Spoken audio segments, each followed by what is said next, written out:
Eu escollín esta familia profesional porque sempre me gustou moito o tema de arquitectura e enxeñería civil e ademais eu anteriormente pois estudei mecanizado, que aínda que non ten moito que ver, pois estudias tamén diferentes materiais, tamén traballas con programas de diseño como é o AutoCAD e entonces pois como me chamaba a atención tirei un pouco por esta rama.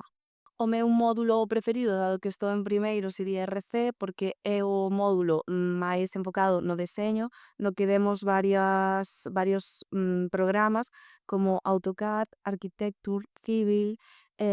Lumion, e entón pois me parece do máis interesante. Todas as asignaturas son a rasgos generales moi prácticas. En todas as asignaturas tamén vemos diferentes programas de deseño, como por exemplo un WOC, que é unha das máis teóricas, vemos o QGIS, e tamén temos outra asignatura que é RESOC e estructuras na que vemos CIPE, e entón pois destaco eso. Ademais hai implantacións, salimos a facer traballos de campo, que me parece moi interesante. A min gustaríame sobre todo empezar nunha empresa de obra civil, e se pode ser que teña traballo de gabinete e de campo, porque creo que estar sempre nunha oficina non é para min, pero bueno, tamén me parece moi interesante tamén de vez en cuando estar nunha oficina, sobre todo cando chove e non por aí.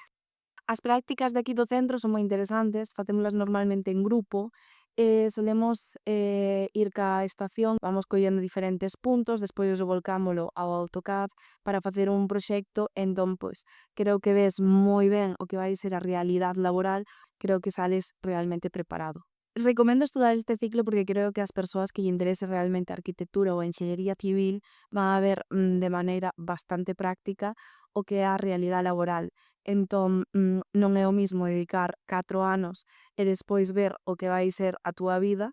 ou estudar 2 anos, velo todo, estudiar con eses proxectos, eses programas e todo e ver pois que en 2 anos isto é o que queres ou non. Aparte de que unha vez que rematas che convalidan X asignaturas desas dúas carreiras, arquitectura ou enxeñería civil, entón pois sigues facendo unha carreira, eso sí, en 5 anos, pero cunhas prácticas e con unha experiencia laboral que non vai ter a xente que entre directamente na carreira. Recoméndovos que veñades hoy esas fontiñas a estudar obra civil porque realmente non vos vais a arrepentir. Saúdos para todos os seguidores de Canal FP.